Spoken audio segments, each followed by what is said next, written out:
Hello, Assalamualaikum. This is a moment and you are watching me on the history of Walido Datnawa. Thank you very much the way you are appreciating the like my video, share my video. That's really appreciating for me. Thank you very much. तो दोस्तों आज आप लोगों के साथ tribal Tanoli tribe के बारे में मैं एक छोटी सी स्टोरी शेयर करने जा रहा हूँ जो एक्चुअल है। बेस्टलेस स्टोरियाँ हैं, बहुत से यूट्यूबर फेसबुक पेजेस भरमार है और ख़ासतौर पे तनोलियों के बारे में बहुत सारी मनगढ़ंत कहानियाँ लोग शेयर करते हैं लाइक के चक्कर में। लेकिन एक्चुअल और जो लोग शेयर भी कर रहे होते हैं उनका भी एक्चुअल तनोलियों से या किसी से कोई ताल्लुक नहीं होता है। तो मेरी आपसे रिक्वेस्ट है कि एक्चुअल को जान कर जियो। बहुत सारे लोग ऐसे हैं कि कोई उबासियों के साथ तनोलियों को जोड़ रहा है, कोई उसके साथ मुगलों के साथ जोड़ रहा है, लेकिन एक्चुअल फैक्ट एंड फाइंडिंग में आप लोगों के साथ कुछ छोटी सी स्टोरी शेयर करने जा रहा हूँ। सबसे पहली बात तो ये कि तनोली जो थे अफगानिस्तान के 2 प्रोविंसेस से माइग्रेट हुए। नंबर 1 पख्ता, नंबर 2 गजनवी। और ये 10वीं सदी की ये बात है जब तनोलियों ने महमूद फोर्स ज्वाइन की थी। महमूद गजनी की फोर्स ज्वाइन की, तब मूवमेंट उनके साथ आई थी 10वीं सदी में।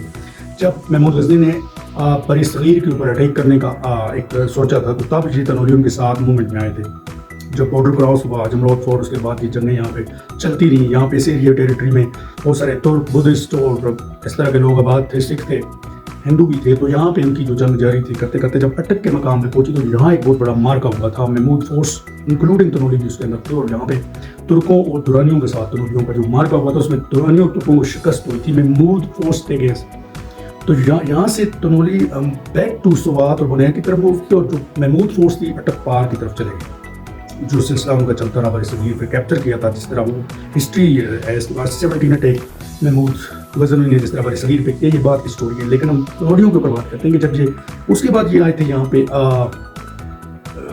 स्वात और बुनैर में। यहाँ पे इन्होंने बेस कैंप तनोलियों ने बनाया था और यहाँ पे बेस कैंप इनका काफ़ी अर्से रहा था। लेकिन अनफॉर्चुनेटली जैसे कि आप कह लें कि बहुत सारी मूवमेंट, बहुत सारी महमूद फोर्स के साथ जो वहाँ से लोगों ने माइग्रेट किया था, उनमें सबसे बड़ी तादाद थी यूसुफ जईयों ने यहाँ पे बुनैर और स्वात में तनोलियों को शिकस्त की थी और तनोली यहाँ से टसपस हो गए थे और मूव टू माबन और फिर जिक्करगू का जो माउंटेन है यहाँ से क्रॉस डाउन की तरफ आए थे।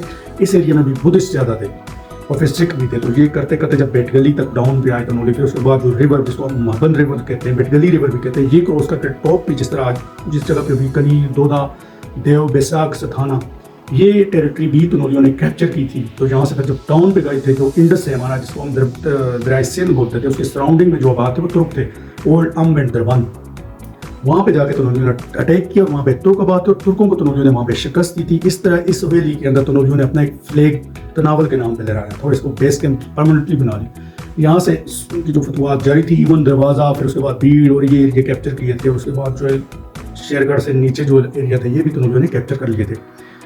उसके बाद ये सिलसिला चलता रहा। ये क्योंकि शेरगढ़ जो था ये सिख सरदार रंजीत सिंह का एक फार्म हाउस था उस टाइम, तो बाकी की जो हज़ारा की टेरिटरी थी वो रंजीत सिंह की टेरिटरी थी। और रंजीत सिंह एक बहुत बड़ा बादशाह गुजरा है।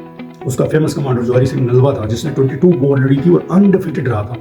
और बहुत सारे लोग उसके बारे में बेस्टलेस स्टोरियाँ करते हैं, लेकिन सबसे फेमस जो उसकी वॉर थी उसमें सिरीकोट की थी, उसके बाद स्वात की थी, फिर उसके बाद जो है जमरोद फोर्ट की थी और गुजरांवाला की थी। लेकिन जब last war against Afghanistan army उसने जंग लड़ी थी हरी सिंह नलवा ने दोस्त आर्मी के अगेंस्ट, वहाँ पे उसने कैप्चर कर लिया था जमरोद फोर्ट को, लेकिन वहाँ पे वो इंजर्ड हो गए थे। इस तरह उसकी डेथ हो गई। फेमस कमांडर था जिसके नाम प्यारीपुर सिटी भी बना था। और रंजीत सिंह की बादशाह जो थी वो थी वो पार्टीशन से पहले तो पंजाब इंडिया के पास है, पाकिस्तान के कश्मीर, हज़ारा डिवीजन, पेशावर, और उसके बाद जो हम देखते हैं कि इस गिलगित बल्तिस्तान ये भी उसको टेरिटरी थी एक्सेप्ट अम्ब स्टेट। तो इस वजह से रंजीत ने सोचा था कि अगर मैं अम्ब स्टेट को कैप्चर करता हूँ, क्योंकि ये इंडस था तो ये बहुत बड़ा एक मार्क होता है। लेकिन जब अहमद शाह अब्दाली अफगानिस्तान आते हैं तो यहाँ पे जो अम्ब स्टेट के अंदर 17वीं सदी में इन्होंने जो आपस में डिबेट की थी, जो खान था यहाँ पे, जो अमदाद खान था, उसके साथ डिबेट की थी। फिर इन्होंने आपसी एक फोर्स बनाई थी अगेंस्ट सिक्स्थ फोर्स।